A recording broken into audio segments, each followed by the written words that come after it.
حضرت شیخ الاسلام بابا فرید الدین گنج شکر چشتی نور اللہ مرکزہ فرماتے ہیں کہ ایک مرتبہ کسی جنگل میں ایک نوجوان ولی کے انتقال کا وقت آیا. نوجوان تھے, بڑے برگزیدہ اللہ کے محبوب بندے تھے, اور کسی جنگل میں عبادت کر رہے تھے, اور ان کا روح قبض ہونے کا وقت آیا. تو اللہ تعالیٰ نے ملک الموت سے یہ کہا کہ جاؤ فلاں جنگل کے اندر فلاں ٹھکانے پر یہ میرا محبوب ولی جلوہ فرما ہے, جاؤ اور اس کی روح قبض کر لو. تو ملک الموت وہاں جاتے ہیں اس مقام پر اور ڈھونڈتے ہیں اس جنگل میں. ملک الموت کے لیے تو ڈھونڈنا کوئی دشوار نہیں ہوتا. بابا فرید فرماتے ہیں کہ وہ ڈھونڈتے ہیں لیکن نہیں ملتا, تو اپنی بارگاہ میں پھر سے اس مقام پر پہنچتے ہیں آسمانوں پر, اللہ کو سجدہ کرتے کہ الہی تو نے جو جگہ بتائی وہاں تو تیرا دوست نہیں ہے, اب میں کہاں ڈھونڈوں. فرمایا کہ جاؤ جنگل میں وہ ایک جگہ ہے, وہی جگہ پر وہاں جلوہ فرمایا. اللہ تو کبھی جھوٹ بول نہیں سکتا. پھر سے دوبارہ وہ گئے اور اسی جگہ پر جا کے ڈھونڈا لیکن اسے نہیں ملا. پھر سے اللہ کی بارگاہ میں سجدہ کیا معذرت کی, پروردگار وہ جگہ پر بھی نہیں ہے. ایگزیکٹ پین پوائنٹ لوکیشن کہتے ہیں نا گوگل کا, ایگزیکٹ لوکیشن اللہ نے بتایا, کہا کہ جاؤ یہ اس پوائنٹ پر وہاں جلوہ فرما ہے, وہاں جا کے روح قبض کر لو. وہاں گئے, وہاں جا کے دیکھا پھر بھی وہ نہیں نظر آئے. کس کو نہیں نظر آئے؟ ملک الموت فرشتے کو نظر, وہ سیر یاد رکھنا تمہارا, فرشتے کو نظر نہیں آئے. پھر سے تیسری بار گئے, پروردگار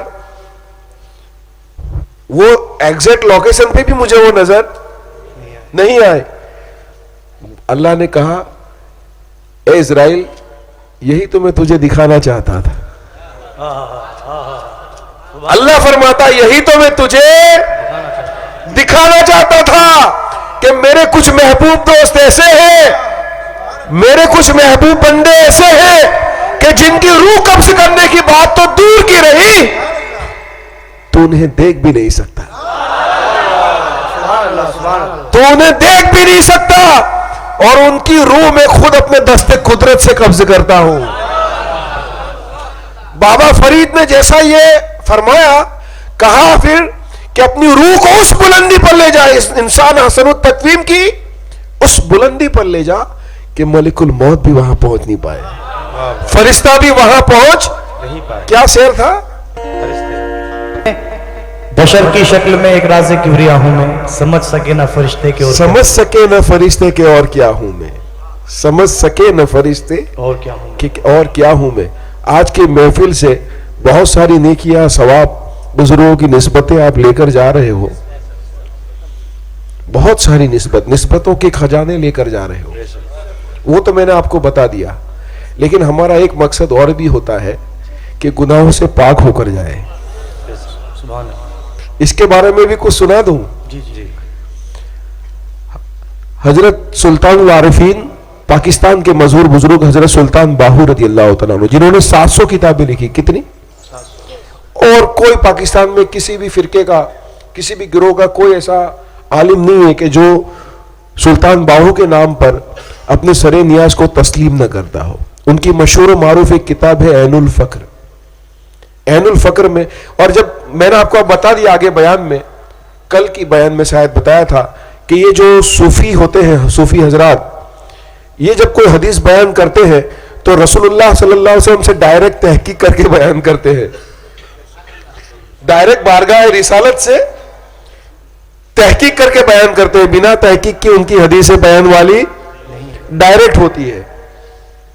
حضرت سلطان باہو رضی اللہ تعالیٰ عنہ نے حضرت ابو ذر غفاری رضی اللہ تعالیٰ عنہ, جلیل القدر صحابی رسول, ان سے روایت کی ہے. بہت بڑی طویل حدیث ہے, اس پر تو بیان کرنا ہو تو پورا ایک بیان کرنا پڑے, لیکن مختصر کہتا ہوں.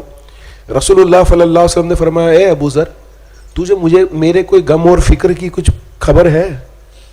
رسول اللہ کی, انبیاءوں کے سردار, اللہ کے محبوب, جس کے نور سے کل کائنات بنی, جو کل کائنات کے لیے رحمت ہے, جو کل کائنات کا نور ہے اور کل کائنات کے وجود کا سبب ہے, سبب وجود کائنات, سبب تخلیق کائنات, وہ فرماتے ہیں کہ میں کس چیز کے لیے فکر مند ہوں, کس کا مجھے غم ہے؟ بولے یا رسول اللہ صلی اللہ علیہ وسلم بتائیے آپ کو کس چیز کا غم ہے؟ فرمایا آہ. کیا کہا؟ آہ کھینچی. دوسری بار پھر سے کھینچی آہ. کس نے؟ اللہ کے رسول صلی اللہ علیہ وسلم نے. تیسری دفعہ پھر سے آہ کھینچی آہ. میں نے ایسی کوئی حدیث میری زندگی میں نہیں دیکھی کہ جس میں بیان کرنے سے پہلے اللہ کے پیارے حبیب صلی اللہ علیہ وسلم نے 3 دفعہ آہ کھینچی ہو. آپ اس پر سے اس کا اندازہ لگا لو کہ یہ کیسی حدیث ہوگی اور کیسا منظر ہوگا. مجھے اپنے ان مستاقوں کی ملاقات کی آرزو ہے, اس کے لیے میں بے قرار ہوں, بے تاب ہوں کہ جو میرے بعد پیدا ہوں گے. میرے ان مستاقوں کے دیدار کی طلب ہے, ملاقات کی طلب ہے کہ جو میرے بعد پیدا ہوں گے. پھر ان کی صفت بیان کی کہ وہ دنیا اور اہل دنیا کو ترک کریں گے اور اللہ کی محبت میں, اللہ کے ذکر میں, اللہ کی عبادت میں رہیں گے. کہا اے ابو ذر, جس نے ان کو دیکھا اس نے اللہ کو دیکھا. جس نے ان کو دیکھا, میری اس حدیث کی بھی تائید ہو جاتی ہے کہ جب کہا کہ بندہ اس مقام پر پہنچتا ہے, بخاری شریف کی حدیث قدسی, تو میں اس کی آنکھ بن جاتا ہوں, اس کے کان بن جاتا ہوں, اس کی زبان بن جاتا ہوں. اس مقام پر پہنچتا ہے. یہاں اب ایسے بندے کو دیکھا تو کس کو دیکھا؟ بخاری شریف کی حدیث قدسی کی اس صفت والے ولی اللہ کو اگر کسی نے دیکھا تو کس کو دیکھا؟ تو رسول اللہ صلی اللہ علیہ وسلم کی یہ حدیث بھی یہ کہہ رہی ہے, جس نے ان کو دیکھا اس نے اللہ کو دیکھا. جس نے غوث کو دیکھا اس نے اللہ کو دیکھا. جس نے خواجہ معین الدین کو دیکھا اس نے اللہ کو دیکھا. رسول اللہ کی تیسری حدیث بھی یہ کہتی ہے, مجدد الفسانی سے بیان ہے, کہ رسول اللہ صلی اللہ علیہ وسلم نے ولی اللہ کا ذکر کیا تو صحابہ نے پوچھا یا رسول اللہ ان کی نشانی کیا ہے؟ حضور نے فرمایا اذا رؤوا ذکر اللہ. کیا کہا؟ اذا رؤوا ذکر اللہ. یہ وہ لوگ ہیں جن کو دیکھنے سے اللہ کی یاد آ جاتی ہے, جن کو دیکھنے سے اللہ کی. بولے جس نے دیکھا ان کو دیکھا اس نے اللہ کو دیکھا. ان کی صفت یہ ہوگی کہ اپنے سر کی ایک جو مارے گا, وہ فقیر ولی ایک سر کی جو مارے گا تو اللہ کی نزدیک میں کہیں کتنے غلام آزاد کرنے سے وہ بہتر ہوگا. اے ابو ذر ان کے بارے میں اور بھی بتاؤں؟ بولے یا رسول اللہ کیوں نہیں. بولے جس نے ان کو کھانا کھلایا اس نے اللہ کو کھانا کھلایا. جس نے ان کو کھانا کھلایا اس نے اللہ کو کھانا کھلایا. بہت سارا بیان کیا. پھر آخر میں اب یہ جو بات پر آتا ہوں, آخر میں لاسٹ میں حضور نے فرمایا اے ابو ذر اور بھی ان کے بارے میں بتاؤں؟ بولے یا رسول اللہ صلی اللہ علیہ وسلم کیوں نہیں. بولے گنہگار لوگ.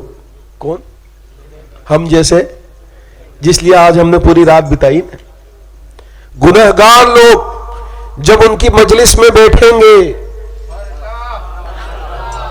کس کی مجلس میں؟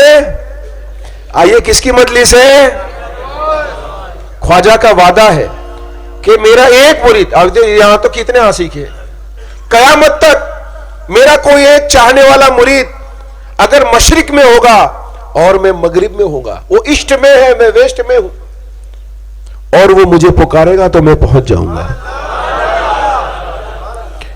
اتنا یقین ضرور رکھو کہ ہم کسی بے خبر کی مجلس میں نہیں ہیں, ہم کسی بے خبر کو پکارتے نہیں ہیں, ہم تو باخبر کو پکارتے ہیں. یہ خواجہ کی مجلس ہے. گنہگار لوگ جب ان کی مجلس میں بیٹھیں گے, ایسا تو نہیں ہوگا کہ نیکیوں کا انبار لے کے جا رہے ہو, مولانا رومی کی تحت 100 سال کی عبادت کا ثواب اس سے کہیں گنا ثواب لے کے جا رہے ہو, لیکن گناہ کا بوجھ بھی لے کے ساتھ میں جاؤ. میرے خواجہ کی مجلس کیا ایسی؟ رسول اللہ صلی اللہ علیہ وسلم کی حدیث کہتی ہے گنہگار لوگ جب ان کی مجلس میں بیٹھیں گے اور بیٹھ کر اٹھیں گے تو اپنے تمام گناہوں سے ایسے پاک ہو جائیں گے جیسے آج ہی ماں کے پیٹ سے پیدا ہوئے. تو آج ہم اپنے گناہوں سے غسل کر کے بھی جا رہے ہیں. یہ تو میرے خواجہ کا کرم ہے. کس کا کرم ہے؟ یہ خدا کا کرم ہے, یہ خدا کی عطا ہے یہ مصطفیٰ کی عطا ہے کہ اس نے ایسے خواجہ کو ہمیں عطا کیا. اللہ ان کا نسمت کا دامن ہمیشہ ہمارے سروں پر قائم رکھے.